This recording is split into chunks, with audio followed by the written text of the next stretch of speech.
कभी कभी एक चुनाव सिर्फ एक राज्य का फैसला नहीं होता, कभी कभी वो चुनाव पूरे देश की राजनीति का डायरेक्शन बदल देता है। एक पूरी वैचारिक लड़ाई, एक पूरा नैरेटिव, एक पूरे देश का पॉलिटिकल मूड एक ही राज्य से तय हो जाता है। और इस बार वो राज्य था बिहार। 2025 के बिहार विधानसभा चुनाव अब खत्म हो चुके हैं, नतीजे आ चुके हैं और आज चर्चा सिर्फ एक बात की हो रही है कि एनडीए कैसे जीता और महागठबंधन कैसे हार गया।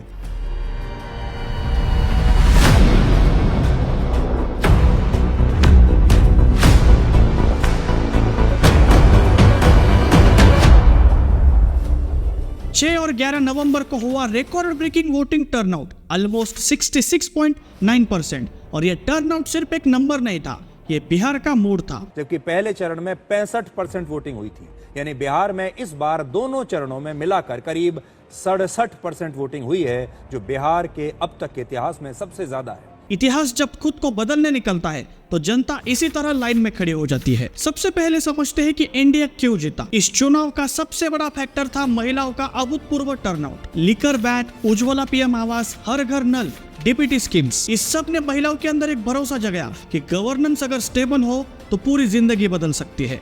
महिलाओं का वोट इस बार कास्ट से ऊपर उठा और यही वो साइलेंट वेव थी जिसने पूरा इलेक्शन ही पलट दिया। बिहार का वोटर दो चीजें चाहता था, नौकरी और सुरक्षा। पिछले कुछ सालों में expressways, rail connectivity, AIIMS, airports, industrial corridors, इन सब का इफेक्ट ग्राउंड पर रियल दिख रहा था, काम दिख रहा है। यही इंडिया का सबसे बड़ा स्लोगन था, जो बोला नहीं गया वो महसूस किया गया। पीएम मोदी की इमेज प्लस बीजेपी का शार्प डेटा ड्रिवन कैंपेन, ये कॉम्बिनेशन इस बार अनबीटेबल हो गया।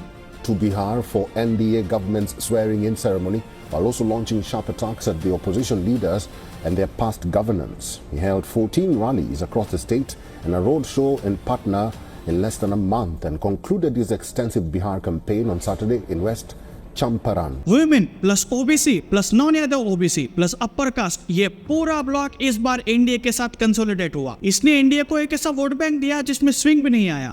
महागठबंधन कैंपेन में सबसे बड़ी समस्या थी लीडरशिप और कंसिस्टेंसी। तेजस्वी यादव अनएम्प्लॉयमेंट की बात कर रहे थे, वैलिड मुद्दा था, लेकिन उनकी क्रेडिबिलिटी पर सवाल लगातार उठते रहे। उनकी रैलीज एनर्जेटिक थी और मैसेजिंग पूरी तरह से बिखरी हुई थी, कहीं कास्ट, कहीं अनएम्प्लॉयमेंट, कहीं इन्फ्लेशन और कहीं प्रोटेस्ट पॉलिटिक्स। लेकिन महागठबंधन की एक यूनाइटेड पिच नहीं बन पाई। राजनीति में जब ओपोनेंट का मैसेज क्रिस्टल क्लियर हो और आपका कंफ्यूजिंग, तो जनता स्टेबिलिटी चुनती है और ये इस बिहार इलेक्शन में बिल्कुल साफ तरीके से दिखा है। छोटे रीजनल पार्टीज जैसे एमआईएम और लोकल आउटफिट्स, इन सब का कटाव सिर्फ महागठबंधन के वोट में हुआ है। इंडिया का वोट बैंक बिल्कुल इंटैक्ट रहा। सीमांचल में टर्नआउट मिसमैच, मगध और भोजपुर में जैसे बताया जा रहा था कि एनडीए की भारी बढ़त रहेगी, मिथिला में सोशल कोएलिशंस का शिफ्टिंग, ये सब मिलकर पूरा मोमेंटम एनडीए की तरफ ले गया। जहां महागठबंधन का पिच एक सेक्शन केंद्रित था, इंडिया का नैरेटिव पूरे समाज की जरूरतों पर सेंटर्ड था। Women welfare, youth jobs, infrastructure, law and order, governance और सबसे जरूरी स्टेबिलिटी।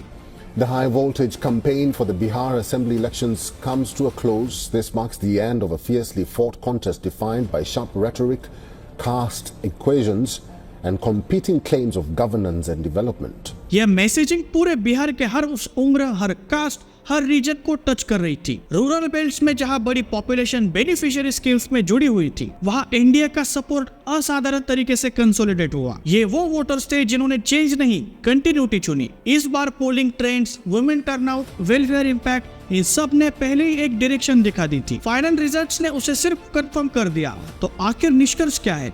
एनडीए ने चुनाव जीता क्योंकि उसने बिहार को स्टेबिलिटी दी, डेवलपमेंट दिया और ट्रस्ट बिल्ड किया। महागठबंधन हारा क्योंकि उनका नैरेटिव कमजोर था, उनका मैसेजिंग फ्रेगमेंटेड था और उनका ग्राउंड नेटवर्क उतना स्ट्रांग नहीं था जितना होना चाहिए था। बिहार की जनता चाहती थी कि सेंटर और स्टेट एक ही दिशा में काम करे और जनता ने उसी डिजायर को रिजल्ट में कन्वर्ट कर दिया। इस नतीजे का इम्पैक्ट सिर्फ बिहार तक सीमित नहीं रहेगा, ये बीजेपी की नॉर्दर्न बेल्ट में पकड़ को और भी मजबूत करेगा और 2029 के नेशनल पॉलिटिक्स में इसे एक बड़ा साइकोलॉजिकल मोमेंटम माना जाएगा। दोस्तों, लोकतंत्र सिर्फ वोट डालना नहीं है, ये भरोसा है जो जनता सरकार को सौंपती है। और बिहार की जनता ने इस बार साफ साफ कह दिया है कि हमने स्टेबिलिटी चुनी है, हमने कंटिन्यूटी चुनी है, हमने डेवलपमेंट चुना है। अब आप कमेंट्स में बताइए, क्या आपको ये नतीजे एक्सपेक्टेड थे? आपके हिसाब से कौन सा फैक्टर सबसे बड़ा रीजन बना इस मैसिव एनडीए विक्ट्री का? मैं शशांक, मिलता हूं आपको अगली वीडियो में। जय हिंद।